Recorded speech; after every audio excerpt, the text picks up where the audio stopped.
ठीक है, तो हमने पिछली क्लास में खत्म कर दिया था बायनॉमियल एक्सपेंशन मेथड, जिसमें हमने 3 मिसिंग वैल्यूज और एक वो abnormal फ्लक्चुएशंस वाला कंसेप्ट किया था। ठीक है, तो वो हमारा first method binomial expansion method वहां पर खत्म हो गया था। नेक्स्ट मेथड जो हमारा है method number 2, that is Newton's method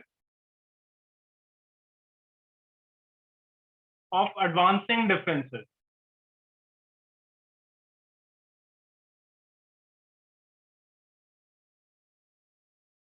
ठीक है, Newton's method of advancing differences.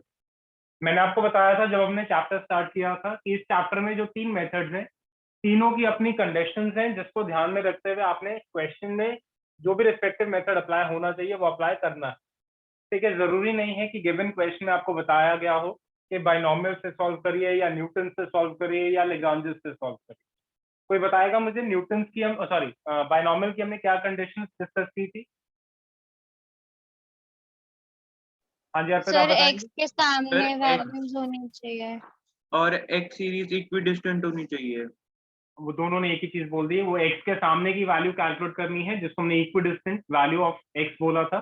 और पहली कंडीशन क्या थी? सर जैसे 5 5 के गैप पे चल रही है तो वो 5 5 के गैप पे ही चलती 5 का रहेगी। गैप नहीं, हम इक्वल इंटरवल्स लेकर चलेंगे। X series will advance in equal interval. ठीक है, जरूरी नहीं है कि 5 का गैप, 1 का गैप, 2 का गैप, 3 का, 5 का, कुछ भी हो सकता है, बस एक्स के जो गैप्स हैं वो इक्वल होंगे।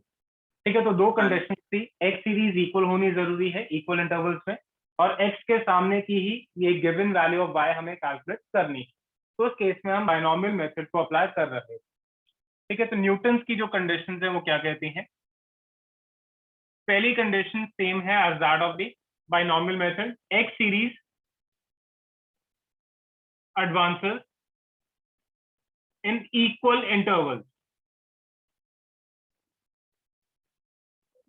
ठीक है, तो पहली चीज जो उसने बोला है कि एक्स सीरीज जो गिवन है वो इक्वल इंटरवल्स में ही एडवांस करेगी, जैसे हमने बायनॉमियल मेथड में डिस्कस किया। ठीक है, तो यहाँ पर भी पहली कंडीशन सेम है, उसमें कोई चेंज नहीं आता कि एक्स सीरीज तो इक्वल इंटरवल्स में ही एडवांस होनी जरूरी है। सेकंड जो कंडीशन है उसमें फर्क है, the value to be calculated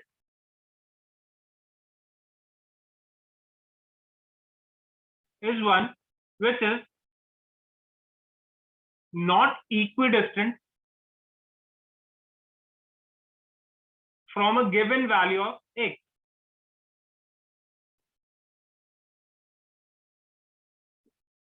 ठीक है, यहाँ पर सेकंड कंडीशन क्या कहती है? बायनॉमियल कहता था कि x जो गिवन है इक्वेशन में उसी के सामने की वैल्यू कैलकुलेट होनी जरूरी है। यहाँ वो कहता है x कुछ भी हो, चाहे वो क्वेश्चन का पार्ट है या नहीं है, तो उस केस में आप न्यूटन्स वाला मेथड अप्लाई कर दें। x का इक्वल होना जरूरी है, और x की कोई भी value which is not a part of the question अगर आपने कैलकुलेट करनी है तो न्यूटन्स मेथड हम अप्लाई करें। ठीक है, अगर अनन्य आपके पास बुक है, कोई भी एक क्वेश्चन देख के बताइएगा, वहां से डिस्कस करते हैं इस मेथड को। सर डिस्क्रीट सीरीज और टाइम सीरीज का भी कोई चलेगा पहले या नॉर्मल नॉर्मल सीरीज उठा लीजिए, फिर उसके बाद कॉन्टिन्यूस सीरीज उठा लेंगे। एक बार पहले okay normal sir discrete series उठा लीजिए, नॉर्मल इंडिविजुअल सीरीज या डिस्क्रीट सीरीज जो भी है। एक्स गिवन है एक गिवन है, हाँ जी। 20 25 20 25 30 35 30 एंड 35। वाई का गिवन है वाई गिवन है 73 73 198 198 573 573 1198। 119। ठीक है, तो ये एक छोटा सा क्वेश्चन दिया गया है, पता है एक्स की वैल्यूज है 20 25 30 एंड 35, उसके कॉरस्पॉन्डिंग वाई की वैल्यूज आपको दी गई है। हाँ जी, क्या चीज कैलकुलेट करनी है? Find out y when x is equal to. इसमें लिखा है हाँ जी, estimate y for x is equal to 22। ठीक है, वो कहता है जब एक्स 22 है तो आपने वाई की वैल्यू कैलकुलेट करके बतानी।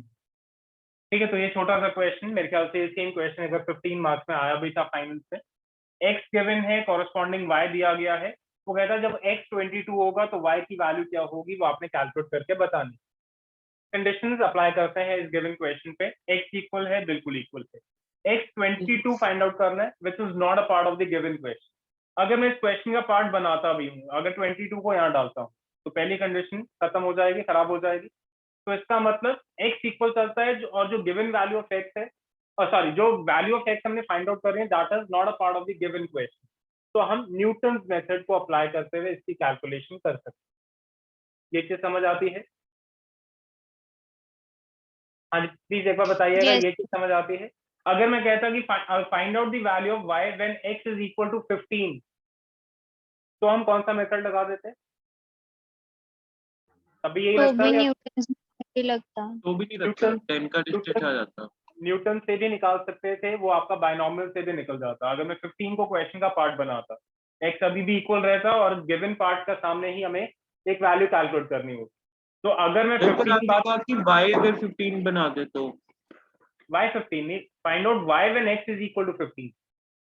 अच्छा फिर हो जाता। तो अगर 15 बोलूं या मैं 40 बोलूं, एक इसके अगली वैल्यू या एक इसके पिछली value in the same order या सेम डिफरेंस जो यहाँ पर चल रहा है, तो उस केस में आप बायनॉमियल भी लगा सकते हैं। इससे भी निकल जाएगा न्यूटन से, पर वो चीज बायनॉमियल से भी निकाली जा सकती है। पर अगर कोई एक ऐसी वैल्यू गिवन है कि अगर मैं उसको क्वेश्चन में ऐड करूं तो कंडीशन खराब हो जाती हैं, तो उस केस में आप न्यूटन मेथड को अप्लाई करते हुए कैलकुलेशन कर दें। ठीक है जी, चले तो ये क्वेश्चन है। सर अगर हाँ इसमें जी, बोला होता कि find the value of y when x is हाँ लेट्स जी, से 45 गिवन होता 45 गिवन तो हम होता तो न्यूटन से लगाना पड़ता। ऐड करते। तो या तो दो मिसिंग वैल्यूज 40 एंड 45, ठीक है, पर कहीं इसने 40 की बात नहीं की है। तो अगर सिर्फ 45 बोलता है तो आप न्यूटन मेथड से ही उसको कैलकुलेट कर सकते हैं। तो उस केस में ओके बायनॉमियल नहीं लगता। बायनॉमियल लगाने के लिए हद से एक इसके अगली वैल्यू या इससे एक पिछली वैल्यू वो आप कैलकुलेट कर सकते हैं इन दी सेम ऑर्डर। ठीक है, बाकी कोई वैल्यूज अगर निकालनी है और गिवन क्वेश्चन में अगर एक्स इक्वल है तो न्यूटन ही आपको लगाना। ठीक है जी, समझ आती है चीज? चले तो जब भी न्यूटन का क्वेश्चन आता है तो उसमें सबसे पहली चीज आपने क्या करनी है, एक डिफरेंस टेबल बनाना। ठीक है, मेरे ख्याल से जो डीएवी वालों का भी क्वेश्चन पेपर आया था उसमें इसी का क्वेश्चन पूछा गया था। ठीक है, तो डिफरेंस टेबल आपको बनाना है। वाई वैल्यूज उठा लीजिए, एक्स की वैल्यूज की रिक्वायरमेंट नहीं होती। तो वाई की वैल्यूज हैं 73, 198, 573 एंड 1198। ठीक है, तो वाई की ये वैल्यूज आपको दी गई। फर्स्ट डिफरेंस कैलकुलेट करते हैं। कैसे करना है, दोनों वैल्यूज को रिड्यूस। ठीक है, अगली वैल्यू में से पिछली वैल्यू को आपने माइनस करके डिफरेंस निकालना है। तो 198 minus 73 that is equal to 125। 573 minus 198 देखना जी कितना होता है ये।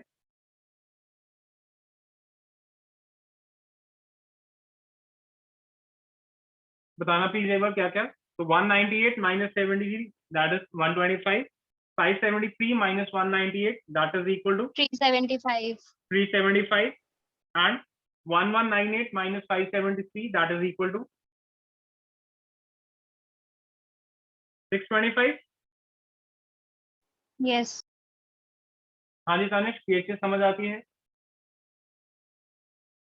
सर एक बार ही दोबारा बता दो, मेरा डिस्कनेक्ट हो गया था बीच में। ओके ठीक है, तो 198 डिफरेंस टेबल हम बना रहे हैं। तो जब भी न्यूटन का क्वेश्चन आपको दिया गया होगा तो आपने एक डिफरेंस टेबल से स्टार्ट करनी है कैलकुलेशन।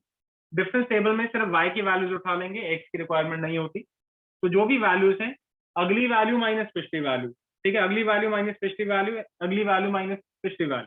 ये डिफरेंस नंबर 1 ठीक है मैंने सर। कैलकुलेट कर दिया। ठीक ऐसे है। डिफरेंस नंबर 2 कैलकुलेट करते हैं। अब ये जो डिफरेंसेस निकाले इसमें से माइनस करते हैं, इसको इसमें से माइनस, इसको इसमें से माइनस। तो 375 minus 125 that is equal to 250। ऐसे ही 625 माइनस, डी हाँ जी, लिखा है कि ट्रायंगल बनाया है? डी बोल दो, ट्राइंगल बोल दो, एक ही चीज है। डी भी डिफरेंस है, ट्राइंगल भी डिफरेंस है। डी बोल दो या ट्राइंगल, जो मर्जी लग दो। ठीक तो है कितना हो गया जी, 625 माइनस 375, ये भी 250। हाँ जी ठीक सर। है, उसके बाद थर्ड डिफरेंस बोलते हैं। अब इन दोनों वैल्यूज को, डिफरेंसेस को माइनस करते हैं। तो 250 minus 250 that is equal to 0। ठीक है, पॉजिटिव नेगेटिव कुछ भी वैल्यू आ सकती है, पर ध्यान रखना है अगली वैल्यू में से पिछली वैल्यू को आपने माइनस करना है। ये नहीं करना कि अगर नेगेटिव आ रही है तो बड़े में से छोटी वैल्यू आपने माइनस कर दी। तो डिफरेंस हमेशा ऐसे ही निकलेंगे। ठीक है जी, और ये डिफरेंस टेबल कहां तक बनाना है, वहां तक बनाना है जब तक लास्ट में एक सिंगल डिफरेंस नहीं आ जाता।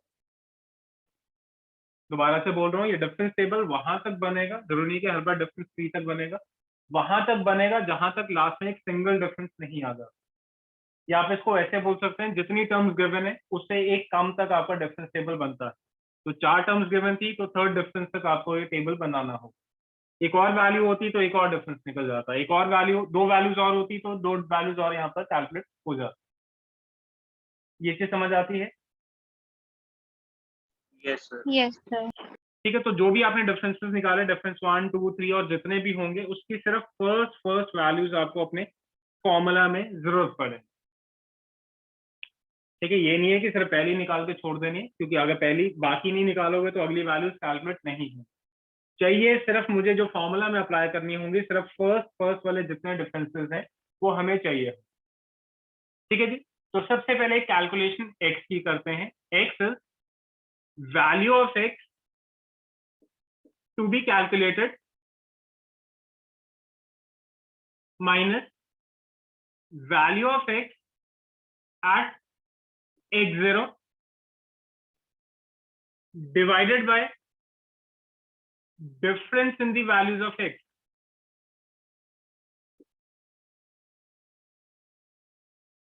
ठीक है, तो सबसे पहले एक x आपको कैलकुलेट करना है, और वो x कैसे निकालना है? वैल्यू ऑफ x जो आपने जिसके लिए y कैलकुलेट करना है वो वाली value, minus value of x0 divided by difference जो x के टर्म्स में आपको दिया गया। तो x जिसके लिए मुझे y कैलकुलेट करना है वो कितना है? That is equal to 22। x0, x की पहली टर्म को x0 बोल देते हैं, तो x0 की value that is equal to 20 है, और x की वैल्यूज में कितना डिफरेंस है? 5 का, तो डिवाइडेड बाय 5। तो ये x की वैल्यू आ जाती है that is equal two point. Please एक बार ये चीज देख के बताइएगा, ये चीज समझ आती है? हाँ जी।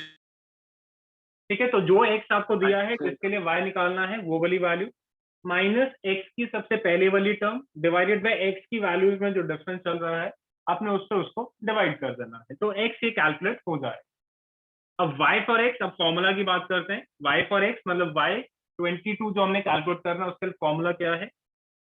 y0 प्लस ये जो x हमने निकाला था x into difference 1 upon 1 factorial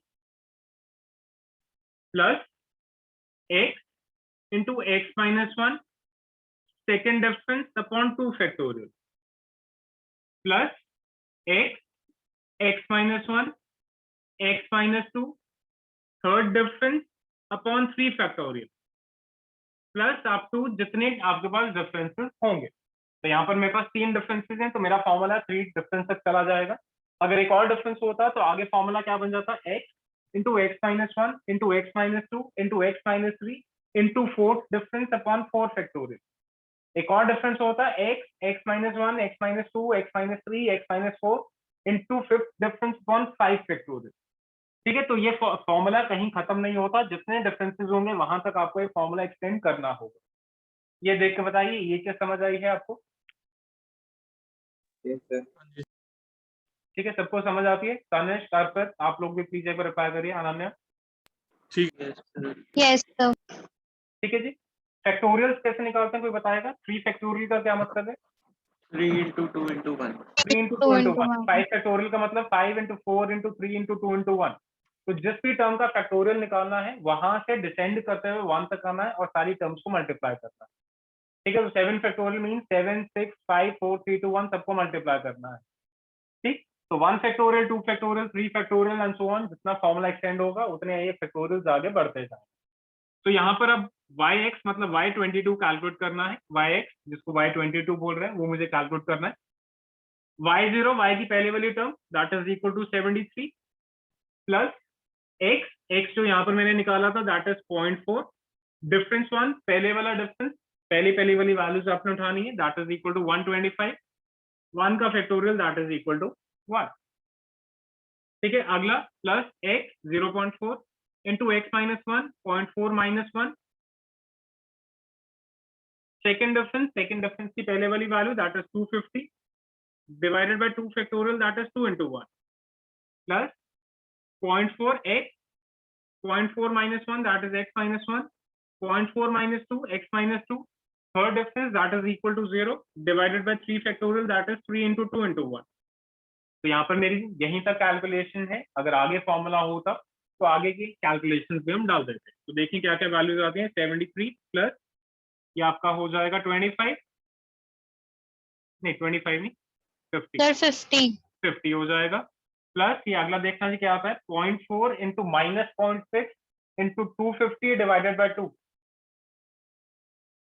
minus में आ जाएगी ये टर्म। ठीक है, साइंस बहुत ध्यान से करने हैं। ठीक है, बाकी सारी कैलकुलेशन स्टूडेंट्स ध्यान से कर लेते हैं, बस साइंस को गलती कर देते हैं।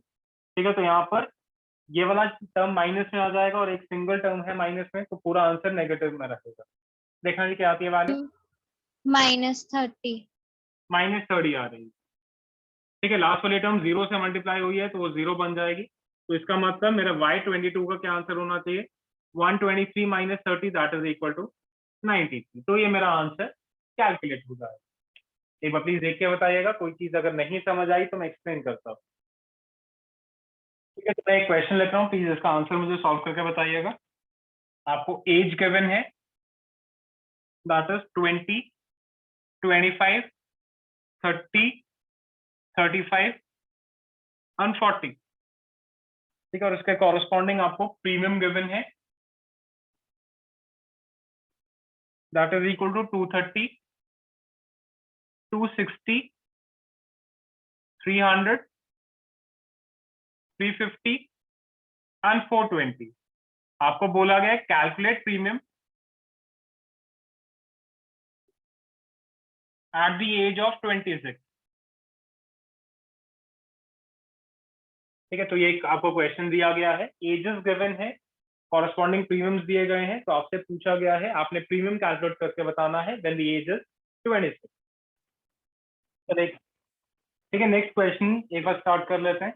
कॉन्टिन्यूस सीरीज का एक क्वेश्चन उठा लेते हैं, मैं पढ़ता हूँ क्या है। तो कहता है from the following data find the number of students who obtained less than 45 marks and those who obtained between 45 and 45, 40 and 45 marks। ठीक है, तो आपको एक क्वेश्चन गिवन है, तो मैं एक बार पहले क्वेश्चन लिखता हूँ, फिर देखते हैं क्या कैलकुलेशन पूछी गई है। मार्क्स आपको गिवन है 30 to 40, 40 to 50, 50 to 60, 60 to 70 and 70 to 80। Number of students आपको दिए गए हैं। ठीक है, नंबर ऑफ स्टूडेंट्स 31, 42, 51, 35 एंड 31। ठीक है, तो ये क्वेश्चन आपको दिया गया है, आपसे पूछा गया है, एक तो आपने कैलकुलेट करना है number of students who obtained less than 45 marks. ठीक है, तो उसमें कितने स्टूडेंट्स हैं वो आपने कैलकुलेट करके बताना है। और उसके बाद आपसे पूछा गया number of students who obtained marks between 40 and 45। ठीक है, तो एक बार प्लीज क्वेश्चन लिख लीजिए, फिर इसको डिस्कस करते हैं कैसे इसको सॉल्व करना है। ठीक है, आपको मार्क्स गिवन है और वो एक कॉन्टिन्यूस सीरीज फॉर्म में आपको दिए गए हैं। ठीक है, 30, 40, 40, 50, 50, 60 और कॉरेस्पॉन्डिंगली कितने नंबर ऑफ स्टूडेंट्स हैं जो उस कैटेगरी में लाई करते हैं वो आपको दिए गए हैं। आंसर में कहता है, वो कहता है find out the number of student जो लेस देन 45 जिनके मार्क्स बनते हैं। पहली चीज तो आपने वो कैलकुलेट करके बतानी है, और दूसरी चीज वो कहता है वो नंबर ऑफ स्टूडेंट्स आपने कैलकुलेट करके बताने हैं जिनके मार्क्स 40 से 45 के बीच में लाई करते हैं। क्वेश्चन समझ आता है जी आपको? क्वेश्चन समझ आता है? ठीक है, मार्क्स गिवन है, कॉरेस्पॉन्डिंग स्टूडेंट्स और दो चीजें आपसे कैलकुलेट करने के लिए पूछा गया है।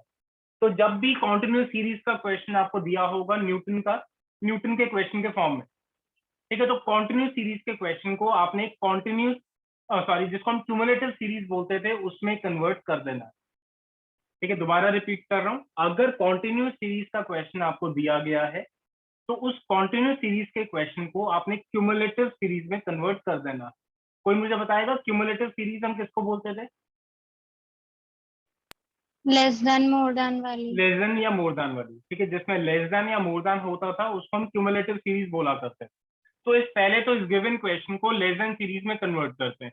तो 30 to 40 को हम लिख देते हैं लेस देन 40, अगला हो जाएगा लेस देन 50, अगला लेस देन 60, लेस देन 70 और लास्ट वाला आपका हो जाएगा लेस देन 80। ठीक है, तो ये हमारे क्लास इंटरवल्स को हमने क्यूमुलेटिव इंटरवल्स में कन्वर्ट कर दिया है। Tanishq, number of students less than 40 में कितने आएंगे? हाँ जी Tanishq, less than 31। Less than 50 में कितने आएंगे? 73। 73, दैट इज 31 प्लस 42। जो 40 से कम है तो वो ऑटोमेटिकली 50 से तो कम ही है, तो इसका मतलब 73 आ जाएंगे। और फिर लेस देन 60 में कितने आएंगे? 60 में 31, 42 और 51 तीनों को ऐड कर देंगे, बिल्कुल ठीक। तो 73 में हम 51 और ऐड कर देते हैं, 124 हो जाएंगे। पास लेस देन 70 में कितने आएंगे? 124 में 35 और ऐड कर देते हैं, दैट इज इक्वल टू 159 हो जाएगा। और लेस देन 80 में 159 में 31 और ऐड कर देते हैं, ये आपकी वैल्यू 190 हो जाएगी।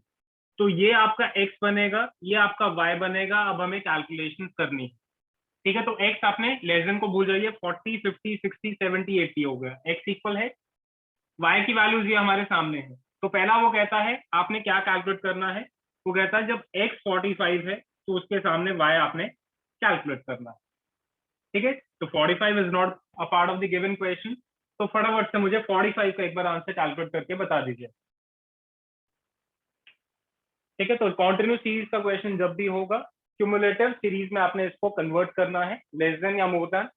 जनरली लेस देन इजी रहता है, तो लेस देन में कन्वर्ट करेंगे तो ध्यान रखना है आपकी फ्रीक्वेंसीज भी क्यूमुलेट हो जाती हैं, वो जुड़ती जाती हैं। उसके बाद ये आपका x बनेगा, ये y है। उसके बाद जो भी आपसे आंसर पूछा गया है वो आपने कैलकुलेट कर देना। तो कैलकुलेट करके बताइए 45 की क्या वैल्यू होती है। तो आप कहते हैं इसका आंसर आया कि y 45 का आंसर होता है 47 पॉइंट कितना बोला, 8672। 867 आ जाता है, ठीक है। ध्यान रखना है, अब यहाँ पर पॉइंट्स में आंसर नहीं छोड़ना, क्योंकि जो y है वो नंबर ऑफ स्टूडेंट्स है, स्टूडेंट्स पॉइंट्स में नहीं हो सकते, तो उसको राउंड ऑफ करना है।